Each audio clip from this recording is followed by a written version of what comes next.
20 years ago, a woman they called Barren found a baby in a basket by the sea.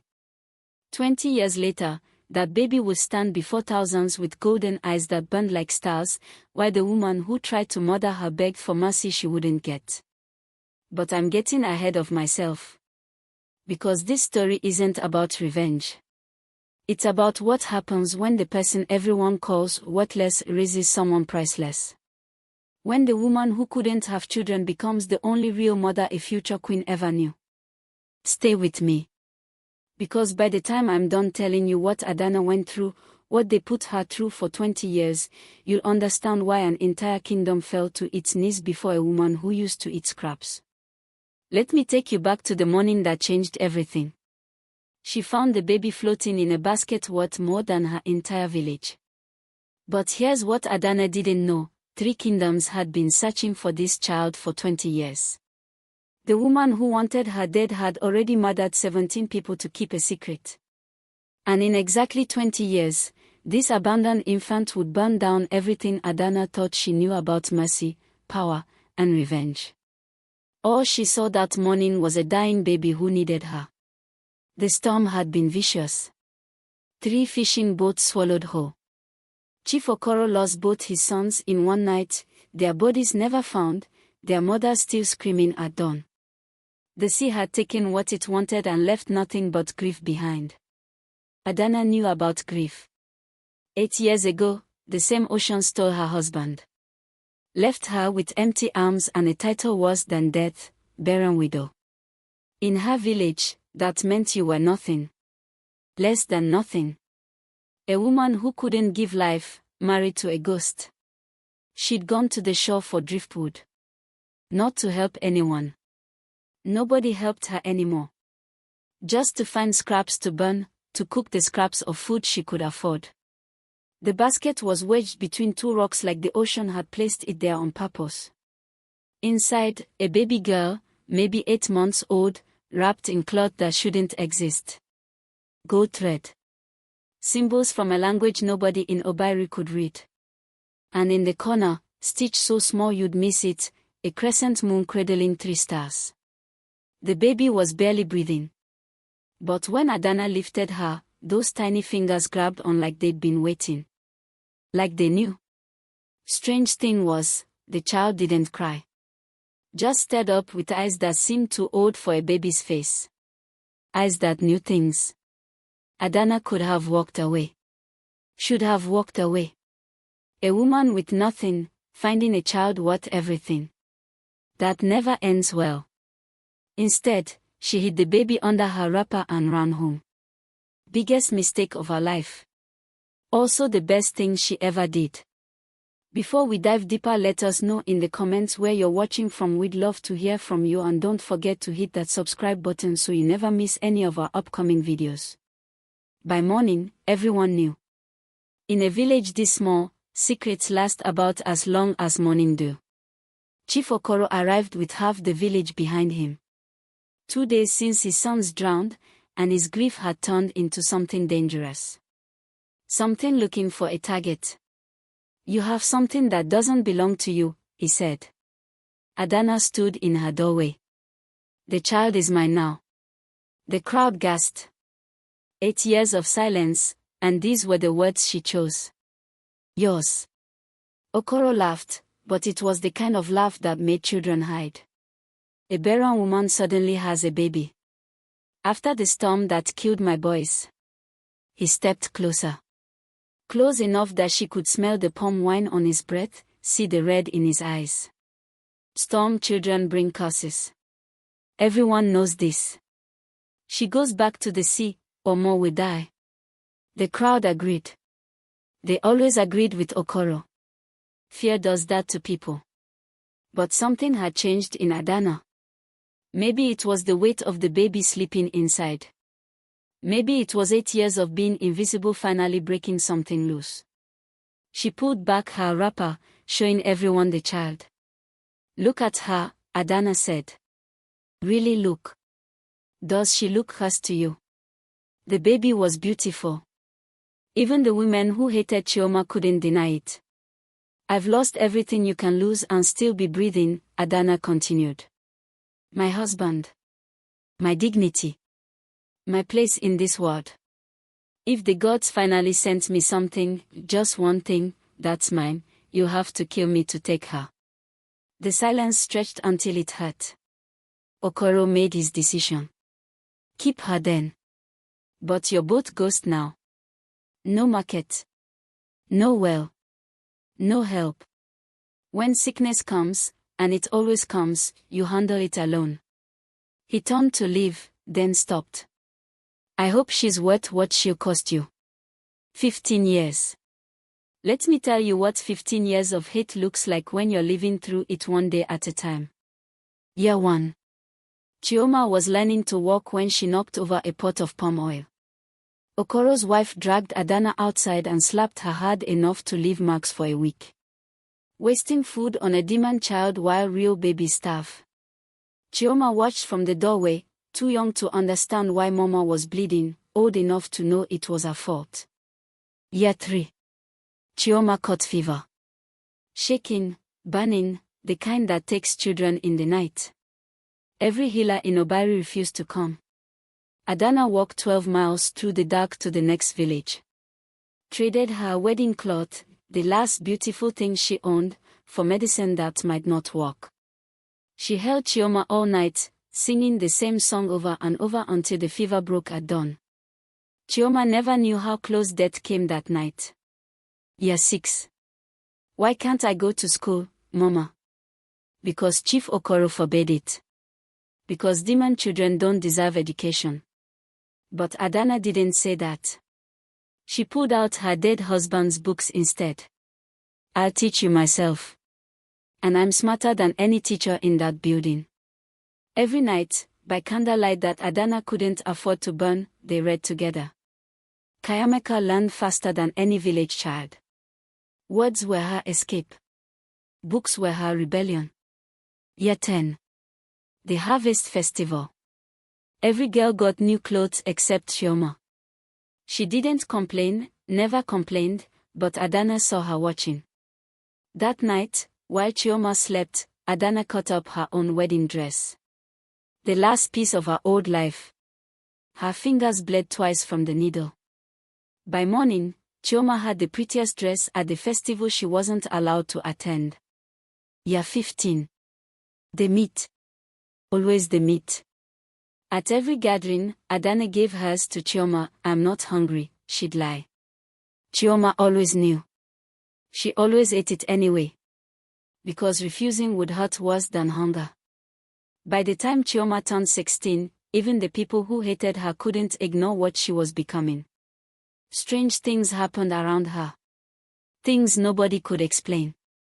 First, the weather. 3 days before any storm, Chioma would get restless. Pace the house. Stare at clear skies like she could see clouds nobody else could. She was never wrong. Fishermen started visiting at night, when nobody could see them. Will tomorrow be safe? They'd spit at her in daylight, then beg for her knowledge in darkness. Then came the animals. Wild dogs that beat children would lie at Chioma's feet like puppies. Birds landed on her shoulders. Even the mean old rooster that terrorized everyone seemed to bow when she passed. One time, a cobra slithered into their compound. Everyone screamed. Chioma just knelt down, whispered something, and the snake left like it was apologizing for the intrusion. But the strangest thing? Her eyes. In daylight, they were normal brown.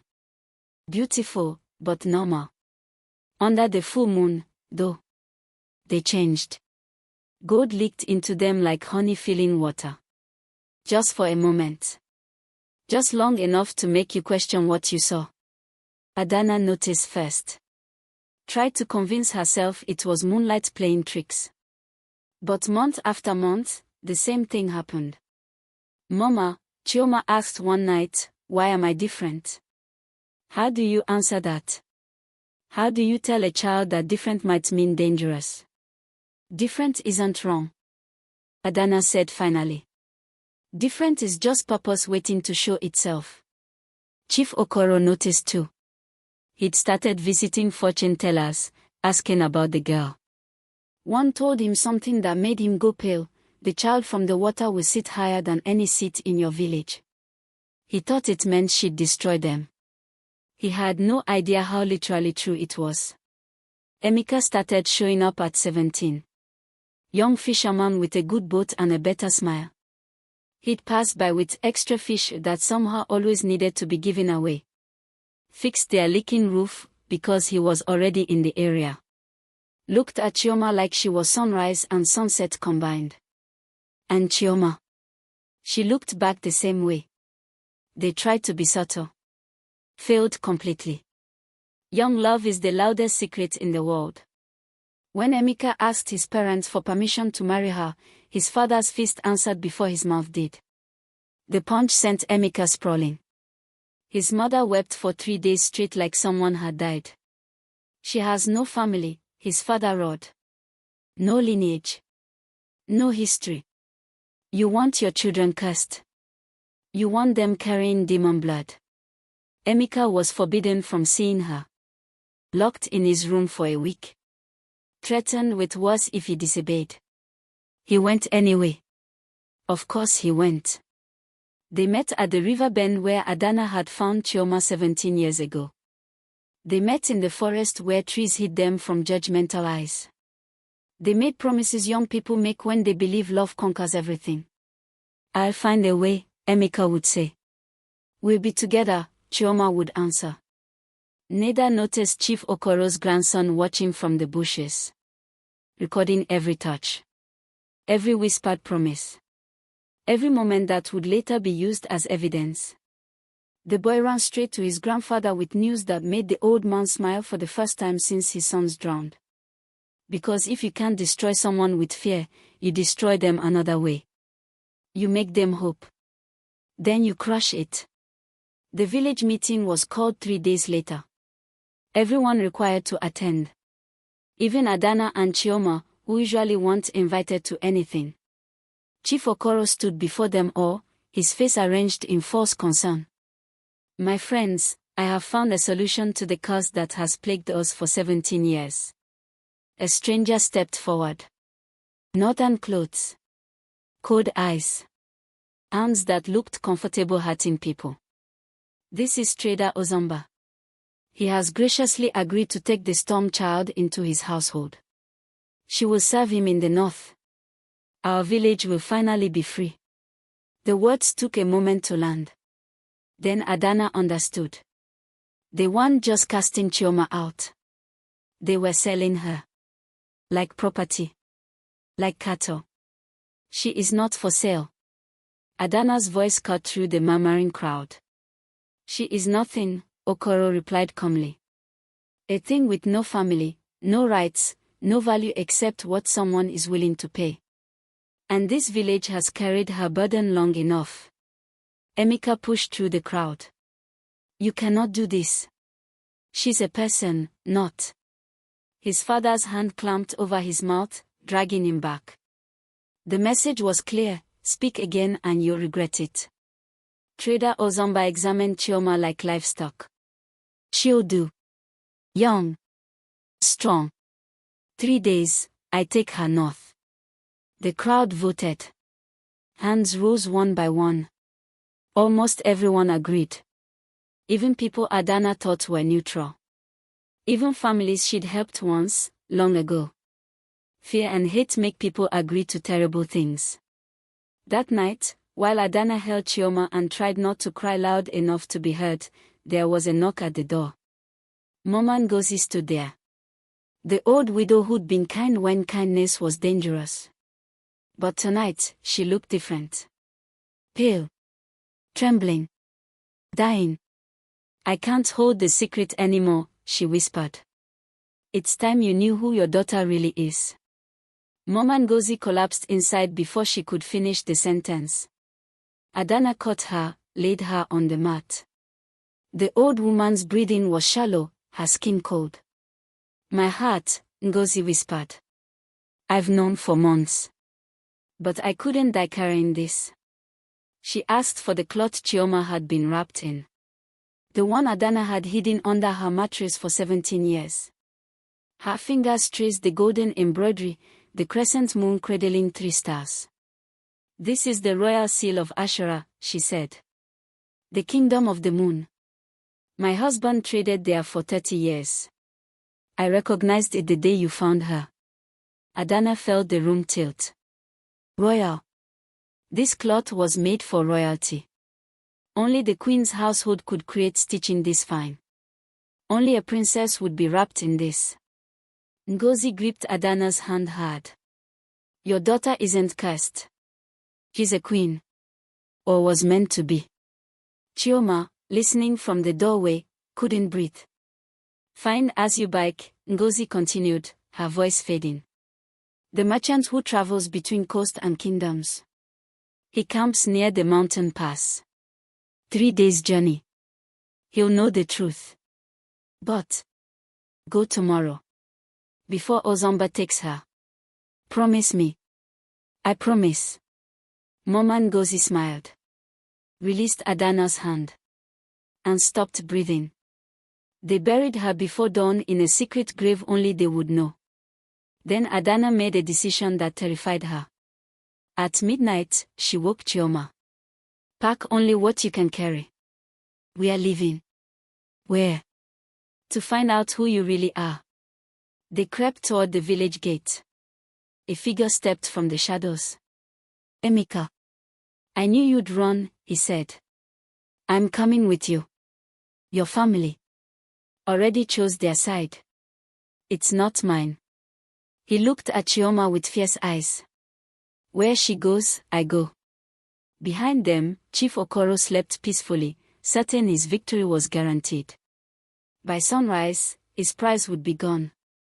The journey took 7 days of walking paths they'd never seen, through forests that felt older than time itself.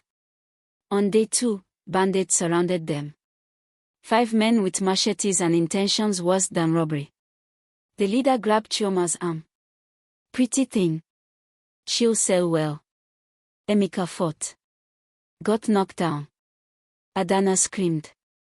Then Chioma looked up. Sunlight broke through the trees. And her eyes, they didn't just shimmer. They blazed. Pure gold flooding her pupils like fire. The bandit leader stumbled backward, crossing himself. "Spirit. Demon. Let her go." They scattered into the forest like children running from thunder. Chioma collapsed, shaking. She'd felt something surge through her. Something powerful. Something that terrified her because she didn't understand it. On day 5, they passed ancient ruins covered in vines. Chioma stopped walking. Couldn't move. "I've been here before," she whispered. "That's impossible," Adanna said. "I know. But I recognize these stones." She touched a carved symbol, a crescent moon cradling 3 stars. The same symbol from her cloth. "Who am I, Mama? Who am I really?" They found Azubike on day 7 at a trading post near the mountain pass. Old man, nearly blind, sitting among goods from a dozen kingdoms. "Are you Azubike? The one who trades with Ashura?" His milky eyes turned toward her voice. "I was. Before the kingdom fell into shadow after the princess vanished." Adanna pulled out the golden cloth. Placed it in his hands. His fingers traced the embroidery. His whole body went rigid. Then he started crying. "Where did you get this?" His voice cracked. "Where did you get the queen's cloth?" "I found a baby wrapped in it. 20 years ago. In a basket on the shore." Azubike wept harder. "Bring her to me. Let me touch her face." Chioma knelt before him. His blind fingers traced her features. Her cheekbones. Her jaw. The shape of her eyes. "You have the queen's bones," he whispered. "The king's brow. The royal bloodline." He turned her face toward the window where moonlight was creeping in. "Now tell me, what color are your eyes?" Chioma looked at the moon. Her pupils shifted. Gold bled into the brown like ink in water. Azubike couldn't see it. But he felt the air change. Felt the power shift. The star eyes, he breathed. The moon-eyed queen. You're alive. After all these years, you're alive. If you believe people should be treated with dignity no matter where they come from, hit that subscribe button. Because this story is about to get even more intense. Asubike told them everything. The night Princess Chioma was born under a blood moon. How her mother, Queen Adoku, died giving birth. How the king's sister, Ezin, offered to take the infant to the sacred river for blessing. The baby never came back. Ezin said the river spirits claimed her, Asubike explained. The king believed it. He collapsed. Hasn't truly ruled since. For 20 years, his sister has controlled Ashura as queen regent. But the baby didn't die, Adanna said. No. Someone was supposed to drown her. Instead, they let the river decide. And the river brought her to you. He gripped Chioma's hands. Your father still lives. Broken, hidden in his grief. But alive. You must go to him. The festival of the moon is in 3 days. He'll be brought before the people. If you can reach him then, prove who you are. And if Ezin stops us first. Asubike was quiet. Then your birth mother's death, and your second mother's 20 years of suffering, will mean nothing. What they didn't know, 300 miles away, Queen Regent Ezin was interrogating a trembling messenger. A young woman. Traveling from the coast. Carrying cloth with the royal seal. Asking about the lost princess. Ezin's face didn't change. But her knuckles went white gripping her chair. She summoned the guard who was supposed to have drowned the infant 20 years ago. Made him confess. Then watched him die for his mercy. Find this girl, she told her soldiers, stepping over the body. Find her before she reaches the capital. And if you must, kill her. Make sure the river finishes what it started. The hunt had begun. And Chioma had no idea death was racing toward her. The festival of the moon. Thousands gathered in Ashura's capital under torches that turned night into day. Drums thundered. Dancers moved like water. And at the center, on a raised platform, sat a broken king. King Udoka looked ancient. Hollow. A man who'd been breathing for 20 years but hadn't been alive since the night he lost everything. Beside him stood Queen Regent Ezin in full royal glory. Beautiful. Powerful.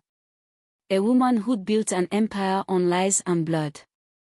Chioma, Adanna, and Emeka moved through the crowd, hidden among thousands. The plan was simple: reach the platform, show the cloth, reveal Kayamaka's identity before Ezin could stop them. But Ezin's soldiers found them first. Chaos erupted. Emeka fought like a demon but was overwhelmed. Adanna was thrown to the ground, wounded. Chioma was dragged toward the platform, soldiers holding her arms. The crowd went silent. Everyone watching. Ezin descended the steps slowly. Studied Chioma's face. Saw her dead sister-in-law staring back at her. So, she whispered. The river didn't keep you. You tried to murder me, Chioma said clearly. Your own niece. A baby. I saved this kingdom from a dangerous prophecy. Ezin drew a ceremonial blade. And I'll finish what I started. She raised the weapon. Chioma looked up at the full moon above them. Her eyes transformed. Gold flooded her pupils, blazing like twin suns, brighter than any torch in the capital. The crowd gasped.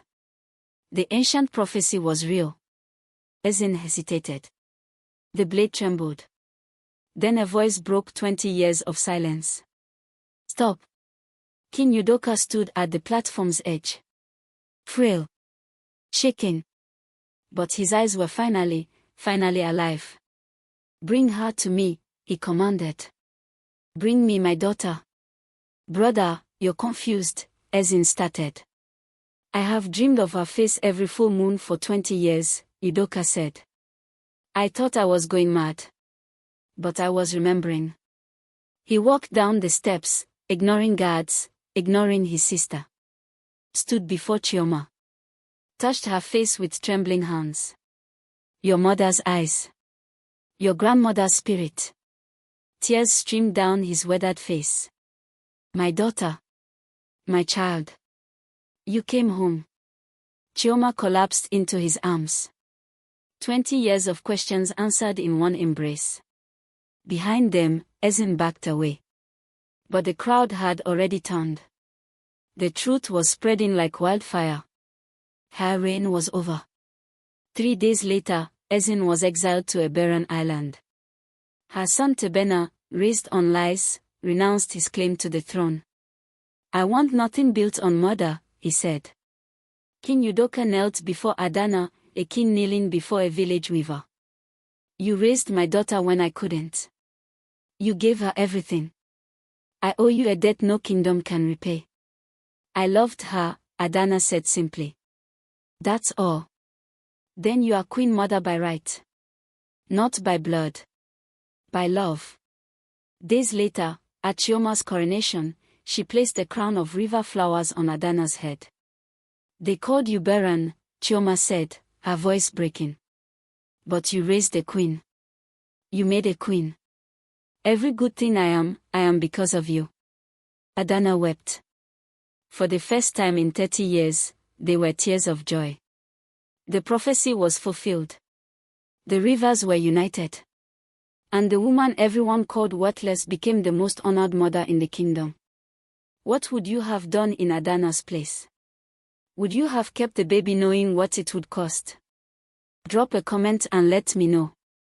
And if this story moved you, subscribe to Tales by Tina for more stories of resilience, redemption, and the power of love that refuses to quit. I'll see you in the next one.